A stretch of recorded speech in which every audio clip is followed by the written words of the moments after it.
Innal hamdalillah nahmaduhu wa nasta'inuhu wa nastaghfiruhu wa na'udzu billahi min shururi anfusina wa min sayyiati a'malina may yahdihillahu fala mudilla lahu wa may yudlil fala hadiyalah. La nabiyya ba'da. Asyhadu an la ilaha illallah wahdahu la syarika lah wa asyhadu anna Muhammadan abduhu wa rasuluh. Allahumma shalli ala sayyidina Muhammad wa ala ali sayyidina Muhammad. Ibadallah, usikum wa nafsi bitaqallah azza wa jalla haitsu qala tabaraka wa ta'ala a'udzu billahi minasy syaithanir rajim. Bismillahirrahmanirrahim. Ya ayyuhallazina taqullaha wa qulu qawlan sadida yuslih lakum a'malakum wa yaghfir lakum dzunubakum wa may yuti'illah wa rasulahu faqad faza fawzan 'azima. Wa qala ta'ala innamal mu'minuna ikhwat fa aslihu baina akhawaykum wattaqullaha la'allakum turhamun. Fa inna asdaqal hadisi kitabullah wa khairal hadi Muhammadin sallallahu alaihi wasallam. Segala puji pada Allah Subhanahu wa taala selalu kita ucapkan. Bukan rasa syukur atas nikmat serta karunia yang tak terhingga yang pernah bisa kita menghitungnya, terutama nikmat hidayah, nikmat iman, nikmat Islam, nikmat keimanan, kesehatan dan kecukupan rezeki yang halal. Kemudian yang kedua kalinya, salawat serta salam selalu kita curahkan kepada junjungan kita Nabi Muhammad sallallahu alaihi wasallam, keluarganya, para sahabat serta kaum muslimin yang mengikuti sunnah beliau dengan sebaik-baiknya. Selanjutnya selaku khotib, kami berwasiat kepada diri khotib sendiri dan umumnya kepada kaum muslimin dan muslimat sekalian, marilah kita tingkatkan keimanan, ketakwaan kita kepada Allah Subhanahu wa taala. Ketahuilah kita semua adalah saudara. Islam telah menyatukan hati kita dan inilah ikatan persatuan yang paling kokoh yang tiada banding. Namun pada kenyataannya saat ini banyak terjadinya sebuah pertengkaran, perseteruan, pertentangan dan permusuhan antar sesama. Hanya orang-orang yang sungguh-sungguh dalam bertakwa kepada Allah Subhanahu wa taala yang mampu bertahan dalam persaudaraan ukhuwah Islamiyah. Oleh sebab itu, marilah kita kuatkan iman dan takwa kita kepada Allah Subhanahu wa taala. Dengan bekal kita pupuk dan rawat persatuan, kita rawat persaudaraan ukhuwah Islamiyah antar sesama muslim. Adapun judul khutbah kita pada Jumat kali ini yaitu mengikis permusuhan, menyemai benih-benih perdamaian. Hadirin kaum muslimin dan muslimat yang dirahmati Allah Subhanahu wa taala. Allah Subhanahu wa taala juga mensyariatkan kepada hamba-hambanya untuk senantiasa memupuk kerukunan antar sesama manusia, menjaga suasana kebersamaan, menjaga suasana ketentraman dan keharmonisan, menghindari perpecahan dan perselisihan dan mendamaikan perselisihan. Allah Subhanahu wa taala berfirman di dalam Al-Qur'an yang berbunyi, la khaira fi katsirin min najwahum illa man amara bisadaqatin au ma'rufin au islahin bainan nas. Tidak ada kebaikan pada kebanyakan bisikan-bisikan mereka kecuali bisikan-bisikan dari orang yang menyuruh manusia memberi sedekah atau berbuat ma'ruf atau mengadakan perdamaian di antara manusia itu sendiri. Kisah An-Nisa ayat 114. Kemudian Rasulullah sallallahu alaihi wasallam juga bersabda yang berbunyi, an Aisyata qalat qala Rasulullah sallallahu alaihi wasallam, inna abghadar rajali ilallah fil aladul hasim. Dari Aisyah radhiyallahu an berkata Rasulullah sallallahu alaihi wasallam, orang yang paling Allah benci adalah orang yang keras kepala lagi suka bermusuhan. Hadis riwayat Muslim.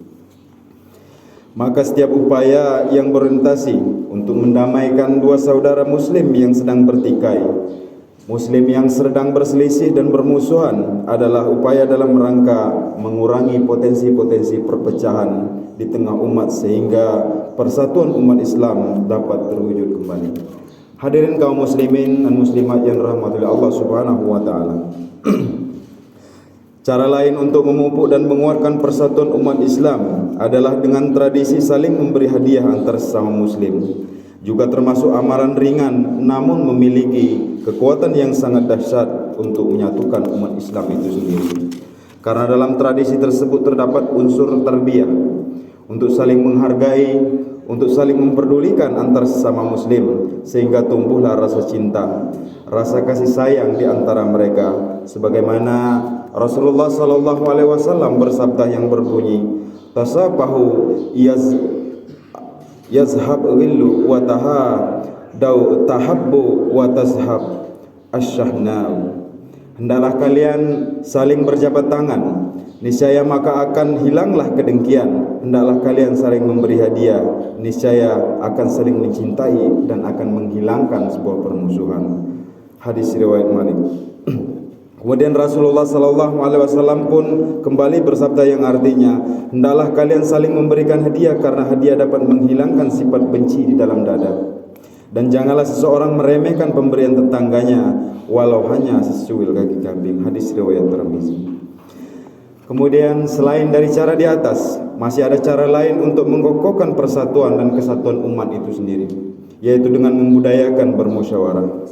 Mengapa sering terjadinya gesekan, sering terjadinya pertikaian antara kelompok umat Islam? Bisa jadi salah satu faktor penyebabnya adalah tidak adanya keharmonisan antar tokoh utama, tokoh penggerak dan ulama-ulama yang ada di dalam masing-masing kelompok tersebut. Tidak adanya forum musyawarah bersama di antara mereka. Tidak adanya majelis ilmu yang mendudukkan seluruh kelompok-kelompok atau elemen-elemen umat Islam yang ada. Kalau saja tokoh-tokoh umat yang berada di dalam masing-masing kelompok dan elemen umat Islam tersebut mau duduk bersama untuk bermusyawarah, mendiskusikan persoalan-persoalan umat guna mencari solusi, maka betapa banyak masalah-masalah umat ini yang akan diselesaikan dengan cara baik dan juga dengan cara yang bijak. Celah-celah pertikaian, celah perselisihan dan permusuhan antar umat di akar rumput dapat dikikis sedikit demi sedikit dan sangat mungkin untuk bisa dihilangkan, sehingga persatuan umat ini dapatlah terwujud, persatuan umat ini dapatlah terbangun dengan kokoh. Begitu pula sebaliknya, Rasulullah sallallahu alaihi wasallam sangatlah melarang umatnya untuk melakukan sesuatu yang menyebabkan perpecahan di antara umat Islam, saling menjauhi sesama umat Islam dan saling memusuhi di antara mereka. Rasulullah sallallahu alaihi wasallam melarang umatnya untuk mendiamkan sesama saudara muslim selama lebih dari 3 hari berturut-turut. Namun pada kenyataannya sikap yang dilarang oleh Rasulullah sallallahu alaihi wasallam ini justru banyak terjadi di kalangan antar kelompok dan elemen umat Islam yang berada di sekitar kita. Saat ini banyak kita jumpai tokoh-tokoh antar kelompok atau elemen umat Islam justru saling mencurigai, justru saling menggunjing, saling menjatuhkan dengan semangat loyalitas, semangat kecintaan kepada pribadi kelompoknya, kemudian berusaha menjatuhkan kelompok lain yang seakidah sesama Ahlus Sunnah wal Jamaah. Kita jumpai 2 orang tokoh muslim yang sama-sama melakukan perbuatan yang baik, suka pada kebaikan, dan di mata masyarakat dipandang sebagai tokoh agama yang baik. Namun setan menggelincirkan keduanya, terjebak keduanya dalam jebakan adu domba untuk saling menjatuhkan. Tokoh yang satu akan menjatuhkan tokoh-tokoh yang lainnya hanya karena nafsu, mementingkan diri sendiri dan kelompoknya. Fanatisme golongan yang sama sekali ini justru akan merugikan umat Islam secara menyeluruh. Padahal Rasulullah sallallahu alaihi wasallam pernah bersabda dalam hadis yang diriwayatkan dari Anas bin Malik yang berbunyi, la tabaghadu wa la tahasadu wa la tadabaru wa kunu ibadallah ikhwanan wa la yahillu li muslimin ayyahjura akhahu fauqa salasin layal. Yang artinya janganlah kalian saling membenci, janganlah kalian saling mendengki, dan janganlah kalian saling membelakangi. Dan jadilah kalian hamba-hamba Allah yang bersaudara. Dan tidak halal bagi seorang muslim mendiamkan saudaranya melebihi dari 3 malam. Hadis riwayat Al-Bukhari. Dari Abu Hurairah, Rasulullah sallallahu alaihi wasallam pun kembali bersabda bahwasanya pintu-pintu surga akan dibuka pada hari Senin dan Kamis, maka setiap hamba muslim yang tidak menyekutukan Allah akan diampuni kecuali seorang laki-laki yang ada permusuhan dengan saudaranya.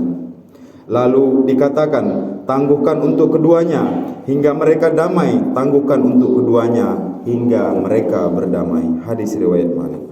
Seorang muslim haram mendiamkan saudaranya sesama muslim, kecuali kalau jelas-jelas saudaranya tersebut melakukan suatu kemaksiatan, di mana ia boleh saja mendiamkan saudaranya yang berbuat maksiat, tetapi dengan harapan agar saudaranya tersebut segera bertobat dari kemaksiatannya. Hadirin kaum muslimin muslimat dirahmati Allah Subhanahu wa taala. Nabi juga melarang perilaku untuk suka mencaci antar sesama muslim, sebab perbuatan itu dapat menjadi api pemantik permusuhan dan kebencian antar sesama. Maka hendaklah kita mulai berusaha semaksimal mungkin belajar menumbuhkan rasa cinta kita dan kasih sayang kepada sesama muslim, dan mari kita sama-sama mengikis habis benih-benih perpecahan, benih-benih permusuhan, benih kebencian terhadap sesama muslim yang pernah tertanam di dalam sanubari kita masing-masing. Demikianlah khutbah singkat kita pada saat ini yang dapat saya sampaikan. Semoga kita semua tercapat sebagai hamba Allah yang senantiasa istiqomah dalam beribadah, menjadi pribadi yang memiliki multi kekuatan yang bermanfaat untuk kemajuan masyarakat dan negara kita. Amin ya rabbal alamin. Barakallahu li wa lakum fil Qur'anil azim wa nafa'ni wa iyyakum bima bihi minal ayati wazikril hakim wa taqabbalallahu minna wa minkum tilawatahu wa innahu was-sami'ul alim. Wa aqulu qawli hadza fastaghfirullahal azim innahu huwal ghafurur rahim.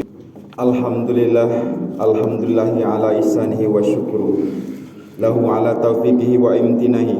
Asyhadu an la ilaha illallah wahdahu la syarikalah wa asyhadu anna Muhammadan abduhu wa rasuluh.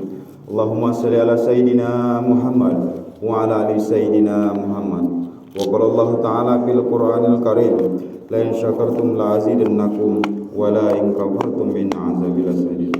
Wa qala innallaha wa malaikatahu yusholluna 'alan nabi ya ayyuhallazina amanu shallu 'alaihi wa sallimu taslima. Allahumma ighfir lil mu'minina wal mu'minat wal muslimina wal muslimat al ahya'i minhum al amwat bi rahmatika ya arhamar rahimin.